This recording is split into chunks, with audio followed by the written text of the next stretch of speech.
Welcome back, familiar to NorthsideLDN, and we've got breaking news today of Martin Ødegaard set price announced and Odegaard's replacement of Dani Olmo.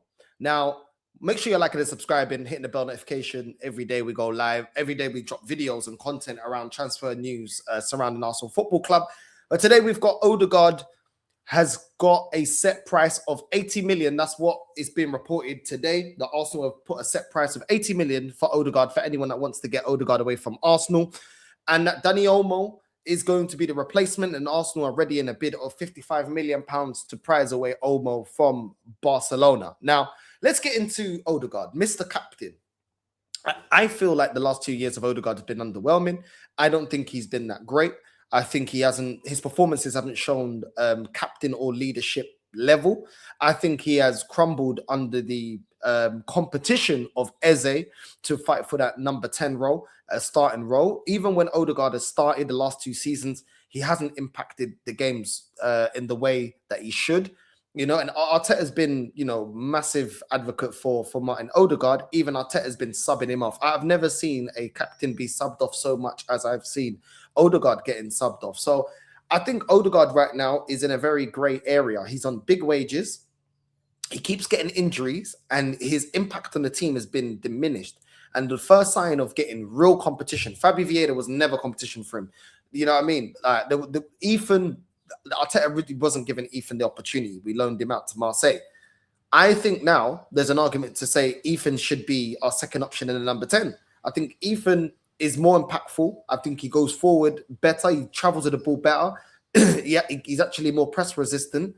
I could see Ethan being more impactful next season as the second option and the understudy to Eze.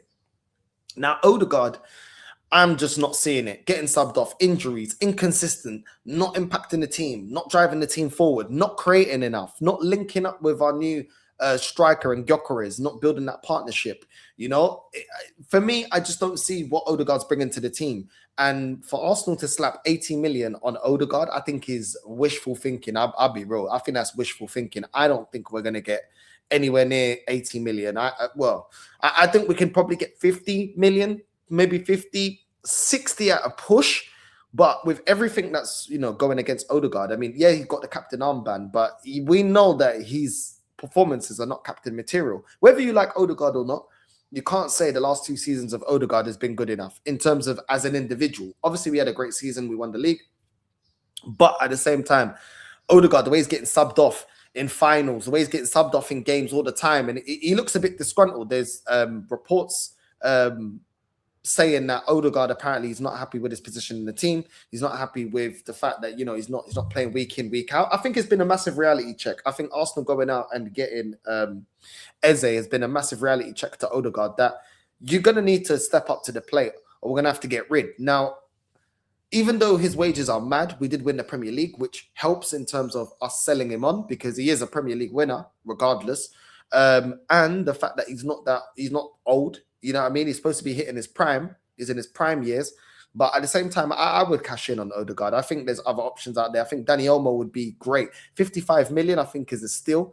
And yeah, I think Odegaard, if Berta's good at selling, we should be able to sell Odegaard and just, use that funds to just, go out there and get Olmo. Obviously, Brahim Diaz has been another player that we've been linked to as well. Spoke about that yesterday. Brahim Diaz has been linked to Arsenal, but apparently we're fighting Man City for his signature. That is the reports. Those are the rumors that are out there. Even Brahim Diaz, apparently Brahim Diaz is like 35 to 40 million to get Brahim Diaz to Arsenal. I would rather Dani Olmo, and I'd rather Brahim Diaz over Odegaard. I would sell Odegaard. I don't see enough from him. And now there's a big question mark in terms of his reliability. And if we're going to get rid of Ben White because of injuries, then we might as well get rid of Odegaard for injuries, because it's the same thing, really and truly. But, I think I can, at the end of the day, if Odegaard, the report's saying that Odegaard is frustrated and is annoyed with his position at Arsenal, he's got no one to blame but himself. Okay, I don't blame him for the injuries.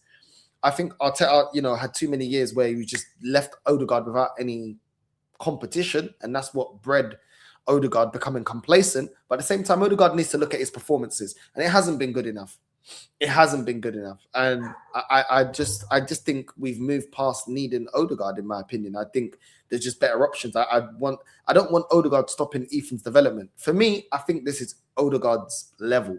I don't see him climbing any more levels. I don't see him getting any better. I think what you see is what you get with Odegaard, and it's just not enough. Just not enough. You know, and for people that called him the creative spark, I'm not seeing any creativity from this guy. I'm really not. You know, Dani Olmo, for me, technically better, passing better. You know what I mean? He's more press resistant. His ball carrying is better. He's technically better. I think in every aspect he's better. So for me, I'd be more than happy for us to go with Dani Olmo starting or competing with Eze next season, then continue with Odegaard. I just don't, especially in a system like ours that's rigid and very defensive minded. You need your number 10 to be that spark. You need him to create, because we don't bomb loads of players forward. We're always very more like defensive and pragmatic.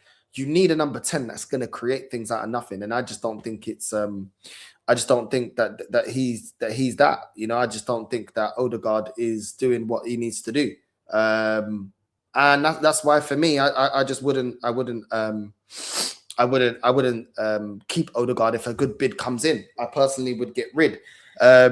We've also had ex-Arsenal players saying that they think that Odegaard, Paul Merson has come out and has tipped Arsenal to sell their main man this summer. Apparently, let me go on to his words. There we go.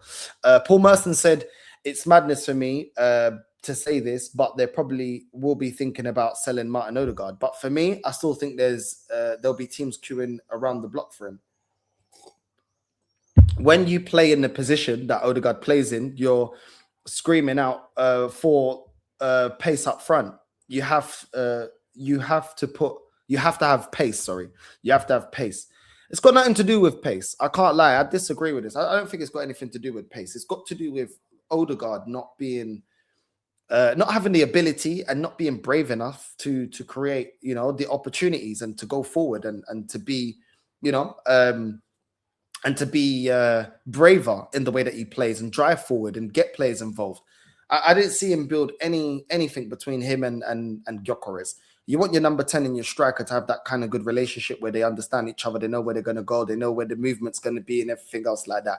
Instead, I don't see any of that from Odegaard.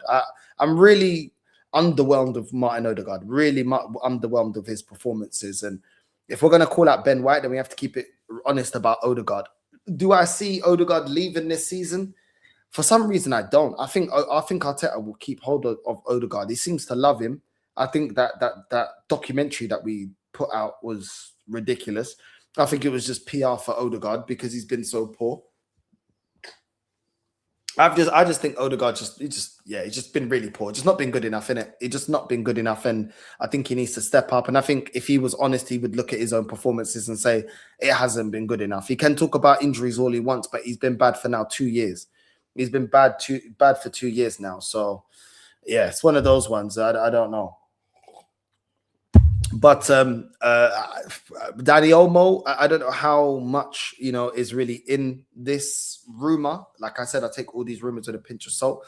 But Dani Olmo, I would take at Arsenal. There's been reports saying that he doesn't want to leave Barcelona. He's happy at Barcelona. Obviously, Barcelona winning La Liga twice in a row. Hansi Flick, everyone knows who he is. Barcelona going out there, they're making big signings now. Obviously, they've got Anthony Gordon over the line. They're strengthening their squad.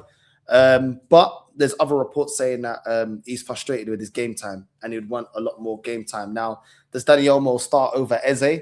I don't know, but he definitely can compete to get into the team. But we will see. We will see what happens. Make sure you're liking and subscribing, doing all that good stuff. Let me know in the comments down below. Do you think 80 million for Odegaard is too much? Do you think Dani Olmo 55 million is worth it or not worth it? Do you think Odegaard deserves another season? Do you think somebody else should take the captaincy away from Odegaard? Maybe that'll take a bit of pressure off of him and let him play more relaxed without all that responsibility. Let me know what you guys think in the comments down below. Me personally, I would go in for Dani Olmo. I'd get him over the line. As much money we can get for Odegaard, go in and get that. And move in for Dani Olmo, then go get Morgan Rogers, go and get the other players that we're looking at that we need in the team Go and get me, you know what I mean, the Gibbs White or whatever the case may be. But we need quality and we need a rebuild in certain areas of the team. Make sure you're liking and subscribing, and I'm out, familia. Love.